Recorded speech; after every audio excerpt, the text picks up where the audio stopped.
So our final speaker for this evening is Tony Greenstein. He's an activist and Jewish anti-Zionist, a member of the Socialist Labour Network Steering Committee. His most recent publication is Zionism During the Holocaust, and we'll put details in the chat. Thank you for coming this evening, Tony. Over to you. Okay, thank you, Esther. Can I say we've got over 180 people at this event, so it is extremely well attended.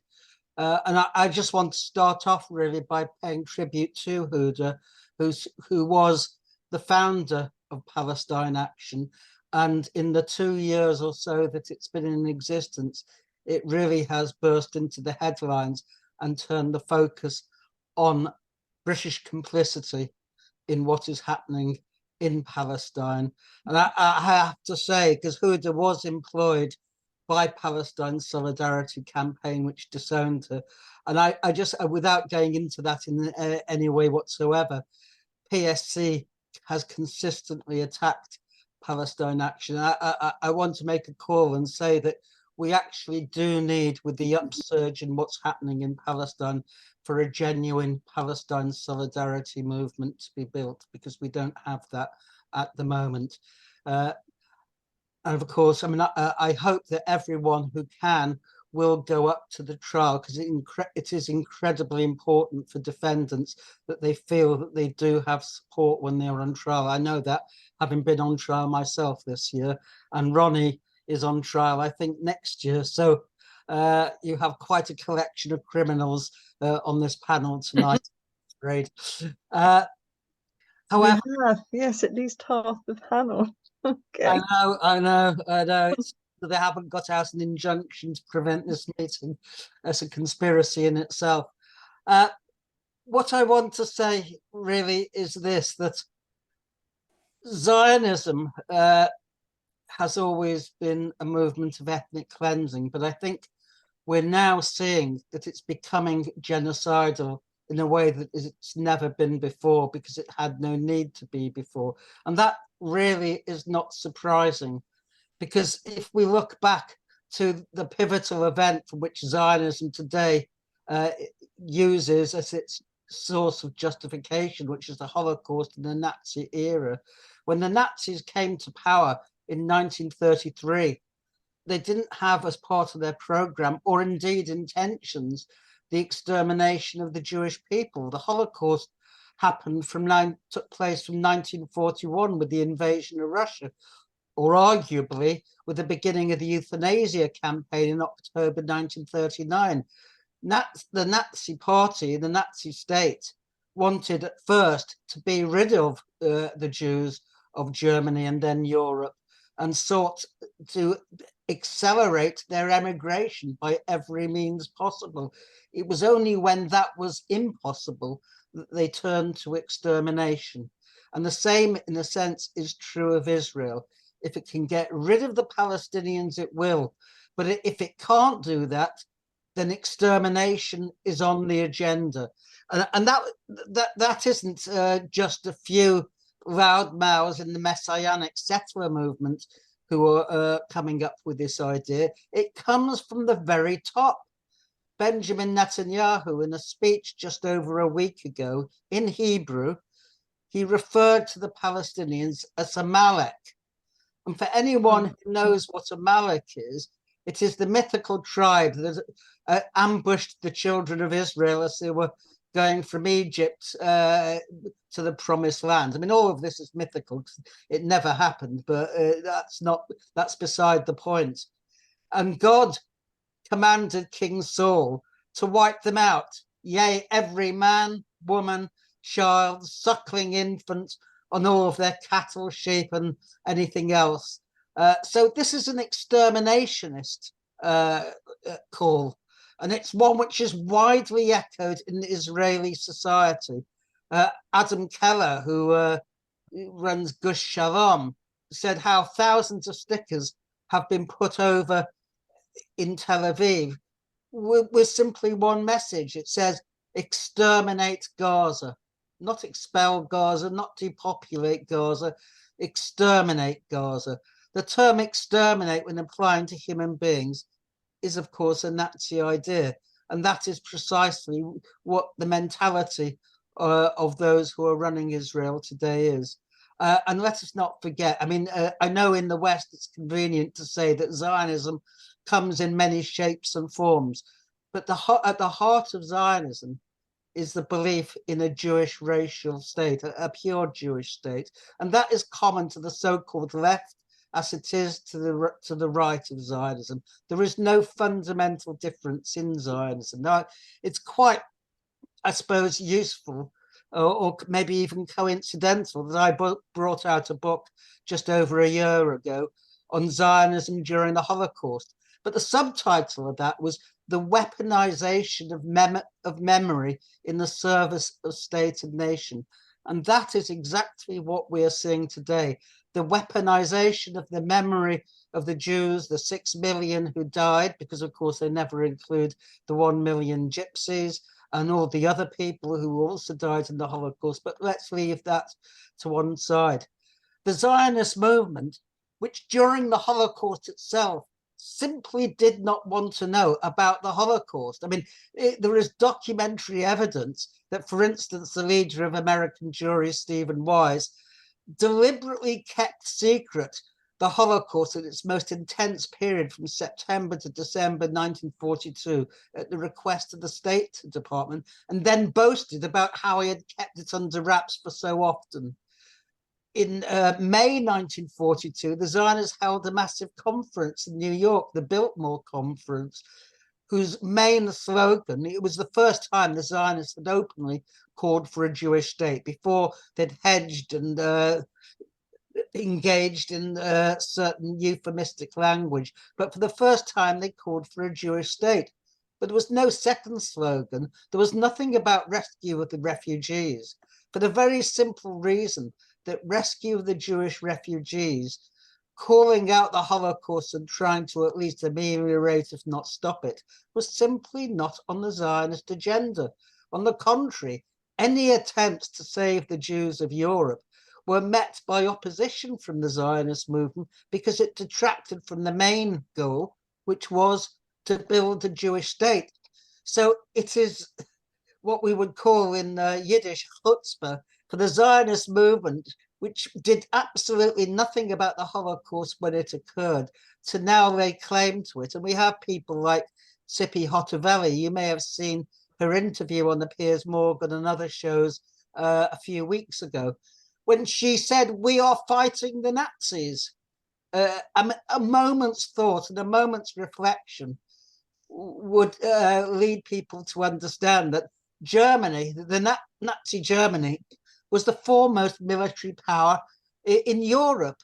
It was the most industrialized country in Europe. Similarly, Israel today is a military superpower. It has a high-tech industry which outweighs anything in the rest of the Middle East.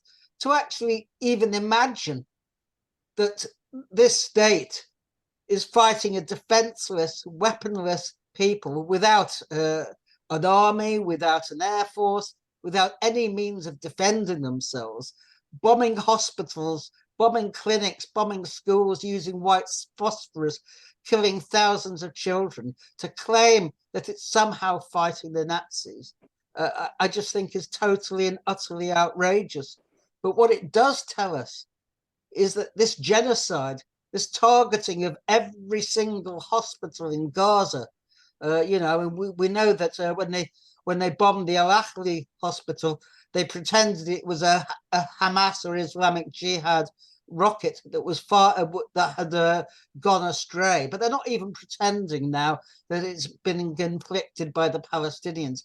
Israel is quite openly bombing hospitals or bombing the surroundings of hospital, making life inside.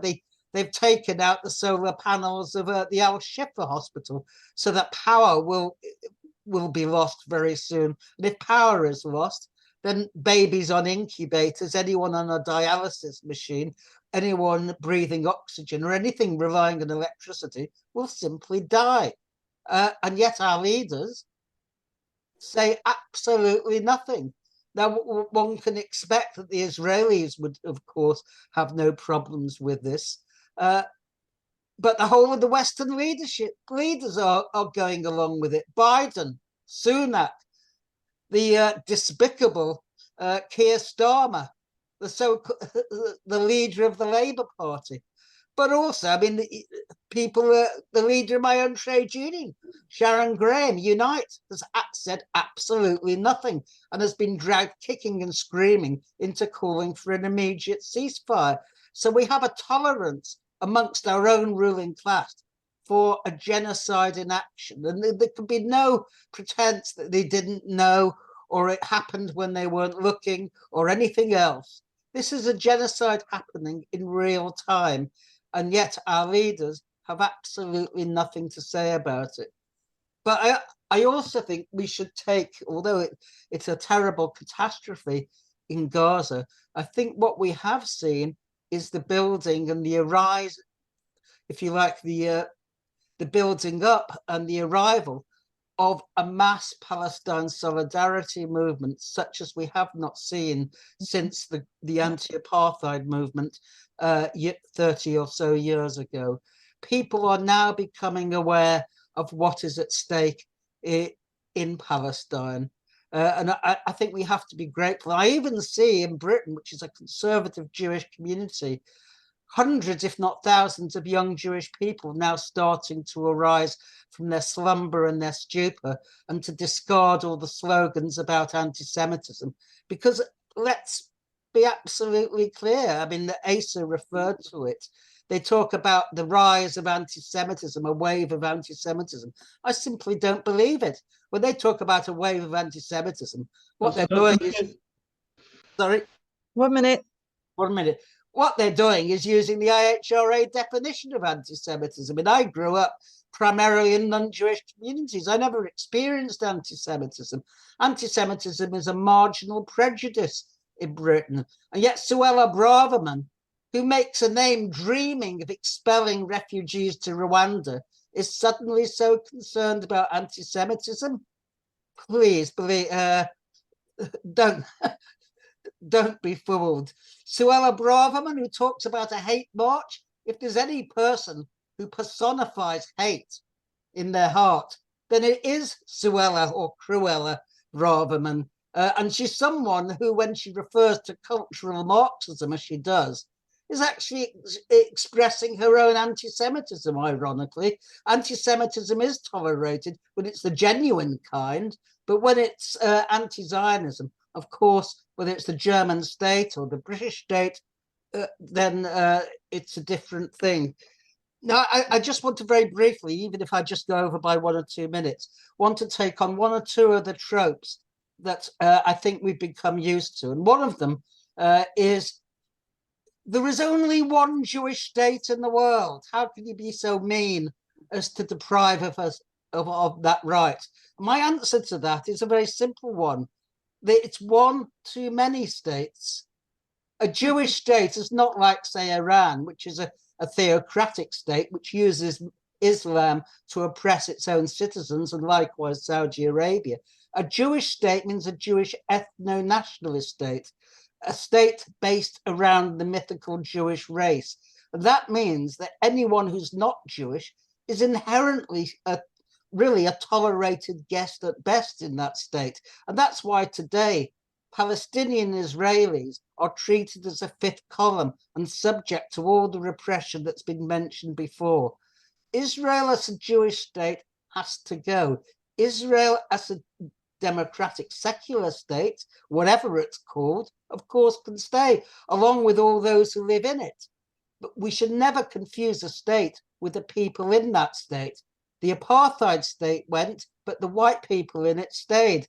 Likewise with the Nazi state, and the same with the Jewish state. And we should not be afraid of calling this out. You cannot be a supporter of the Palestinians unless you're anti-Zionist. And I think that message really needs to get home. A Jewish state can only inevitably be a repressive racist state. In exactly the same way, those of us who are students of the Holocaust will know that the Christian ethno-nationalist states in Europe Romania, Slovakia, Croatia, Hungary. They were the worst participants in the Holocaust. Slovakia was where the first deportations began. Croatia was the only state outside Nazi Germany to have its own extermination camp, Jasenovac. Romania, it was so horrific in what it did in terms of the butchery of Jews that even the Nazis blanched at it. The governor of Poland, Hans Frank, quit that the Nazis deal in surgery, not butchery. So I think we have to learn, I have to be actually much more upfront about what we are demanding and what we are saying. Well, thank you very much for listening. I know I've gone over time. My apologies, but I hope it was worthwhile. Thank you. Thank you. And I can see from the chat, Tony, that many people attending the meeting really appreciated the things that you were saying and the information, insights you were providing. I just want to quote from Andrea Weller in the chat, who said, "Mourn for the dead and fight for the living. Movements for the Palestinians are urgent."